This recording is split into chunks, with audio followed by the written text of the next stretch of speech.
Sembuhkan Febreze dengan Downy. Membunuh kuman dan memberi kesegaran Downy pada barangan katil dan pabrik. Tak boleh basuh selalu? Gunalah Febreze. Downy dengan perlindungan bau. Kanak-kanak terlalu aktif. Pakaian pasti berbau peluh dan berkuman. Downy dengan perlindungan bau dan 99% anti-bak. Downy dengan perlindungan bau.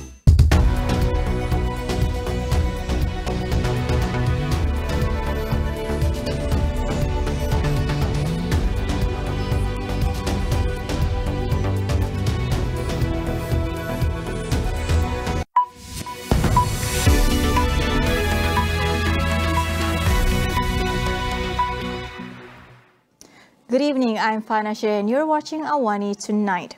Muslims in Malaysia will have to wait one more day before celebrating Hari Raya Aidilfitri on Saturday, April 22nd. The keeper of the ruler's seal, Tan Sri Syed Daniel Said Ahmad, made the announcement in a televised address earlier. The announcement follows the sighting of the new moon of Shawwal, which was carried out at locations throughout the country this evening.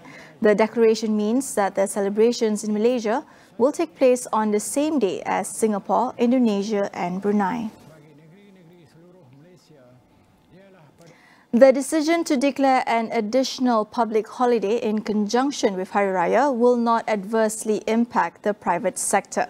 Deputy Finance Minister Datuk Sri Ahmad Maslan said the private sector would not bear great losses, adding that the move would spread further joy among Malaysians ahead of the celebrations this weekend.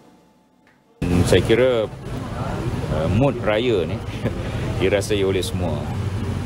Sektor swasta juga memberikan cuti dan ramai orang bercuti pada hari Jumaat, Sabtu, Ahad, Isnin. Jadi saya kira tidaklah menyusahkan ataupun merugikan. On Tuesday, Prime Minister Datuk Sri Anwar Ibrahim announced the extra public holiday to make it easier for people to make preparations for Hari Raya and to return to their hometowns. However, the decision was criticised by some in the business community, including Datuk Amir Ali Maidin, the Managing Director of Maidin chain of hypermarkets. He told Astro AWANI that the additional holiday would cause his company to bear losses of RM500,000. In other news, the MACC has arrested 2 Malaysian officials stationed at the Malaysian High Commission in Bangladesh on suspicion of taking bribes. This is in connection with the issuing of visas for Bangladeshi tourists and workers to enter Malaysia. Sources said that the arrest was made after the MACC detected a number of suspicious financial transactions in the suspects' bank accounts and ordered them to return to Malaysia to assist in the investigation. The anti-graft agency has also frozen at least 20 bank accounts and seized assets worth RM3.1 million in connection with the case. Confirming the matter, MACC Chief Commissioner Tan Sri Azam Baki did not rule out the possibility of further arrests in connection with the case. Meanwhile, the Health Ministry has issued over 2,000 notices amounting to almost RM200,000 after inspecting more than 50,000 Ramadan bazaars across the country. This was part of the Ministry's Ramadan Bazaar Hygiene and Safety operation conducted nationwide from March 23rd to April 16th. These notices were issued for a variety of offences, including failure to undertake food handlers training, failure to take anti-typhoid injections, and failure to wear appropriate food handlers' clothing. The department has also issued closure notices to 14 food premises under Section 11 of the Food Act 1983. As of April 18th, it had received a total of 17 complaints about food sold at Ramadan bazaars, of which 15 were investigated. As for food poisoning incidents, he said as of April 13th, 2 reports have been received involving food purchased at Ramadan bazaars in Asia City, Kota Kinabalu and UiTM Segama. Sarawak has detected 6 COVID-19 cases involving the Omicron subvariant XBB.1.16, also known as Arcturus. This was disclosed in a report to Sarawak Disaster Management Committee Chairman Dato' Amar Douglas Unggah Embas earlier today. The report by Professor Dr. David Pereira, Director of University Malaya Sarawak's Institute of Health and Community Medicine, advised the public to be aware of heightened risk of infection in the state. He added that Omicron remains the dominant circulating variant, with several different XBB.1 subvariants derived from it. The Arcturus variant has been responsible for the recent surge of cases in India and other countries. The World Health Organization also categorized Arcturus as a variant under monitoring due to its potential for increased infectivity and pathogenicity. What do we know about the Arcturus subvariant that is now present in Malaysia? Molecular virologist Dr. Vinod breaks down the symptoms of this subvariant and how it differs from its predecessors. When you look at the XBB.1.1.6 or Arcturus subvariant, right? It's basically a mutated cousin of the Omicron and was first detected in India around January this year, right? It's actually from the parental XBB strain, which caused cases to quadruple in just 1 month in some nations, right? A couple of months ago, right? So it has an additional mutation in the spike protein, which shows increased infectivity as well as potential increased pathogenicity. That means it's more virulent, right? And there are also emerging data from Japan, which shows that this subvariant could be 1.2 times much more infectious than the previous Kraken XBB.1.5 strain, right? So as of now, it's the most transmissible strain that we have, right? The good news is that, it has not shown severity in terms of severe symptoms or hospitalization or increase in mortality in general part of the population, which is currently it's circulating. It also means that our previous protection from vaccines or natural infection is still holding up. Yeah. So typically, when you look at, Omicron subvariant symptoms, it will include high fever, cough, cold, loss of sense and taste of smell. Now, this new Arcturus subvariant has got a new peculiar symptom where, the doctors around the world, especially in India, where it first broke the, the infection, they are looking at conjunctivitis as a symptom, especially in pediatric population, in kids, children's, right, are battling itchy conjunctivitis, sticky eyes, a symptom that we have not witnessed in earlier COVID waves. That's the difference in terms of symptoms. As the virus continues to mutate, Dr. Vinod advised the public to remain vigilant, especially during the Hari Raya Idul Fitri season. Personal protection with well-fitted N95 masks still an extremely important option to reduce the exposure to Omicron, right? But if you ask me, the safest plan is that if you're symptomatic, you stay at home, which is not going to happen because of the festivities. People go around, people visit. And so ideally, you would like to look for well-ventilated areas when you're out, right? Open windows, ventilate your home, right? Especially during visits, when people come to visit, right? Practice proper hand hygiene, proper cough etiquette, right? And for those who are vulnerable to severe infection or having weakened immune response or having been shielded from community newborns, and if you're surrounding these people, a booster dose with the latest vaccines is strongly recommended. We will go for a quick break. Stay tuned for more.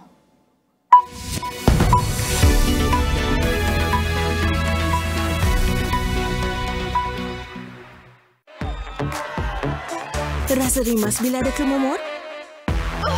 Gunalah Head & Shoulders baru. Menembusi 5 lapisan untuk membasmi kemumur dan kegatalan. Bebas kemumur sehingga 100%. Head & Shoulders baru.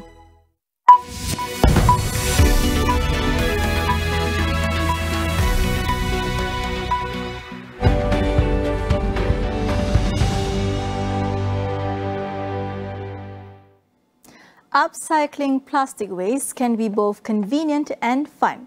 Rebecca Yao from Ika Langkawi shows us how to turn plastics into creative wearable items in an effort to create sustainable fashion and reduce our environmental impact.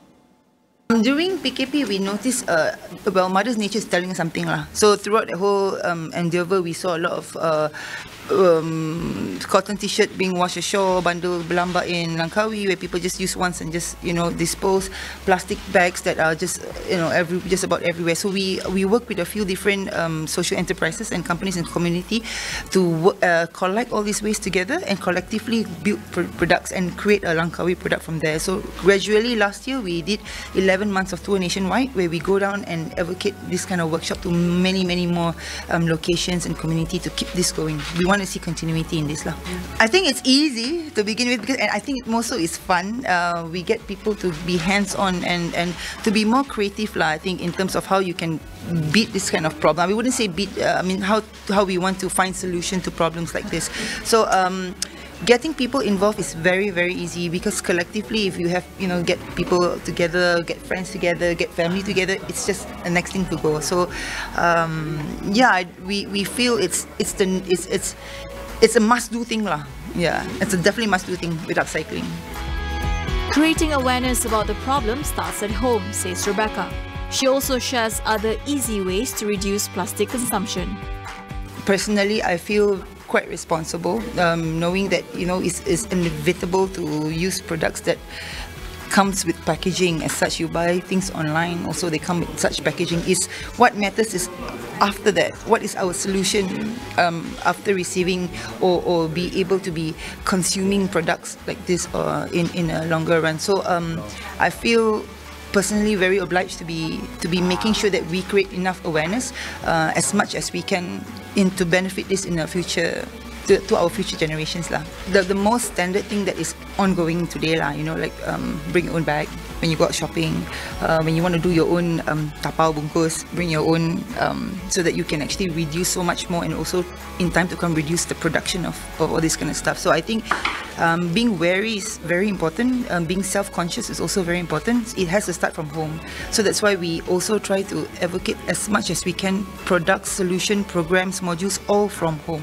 Like this, just iron and baking paper. So it has to take that awareness. It has to start from home. Over in Yemen, at least 78 people were killed in a stampede as hundreds crowded into a school in the hope of receiving aid at a Ramadan charity event. Yemen's Interior Ministry says 2 traders responsible for organizing the event have been arrested and an investigation is underway.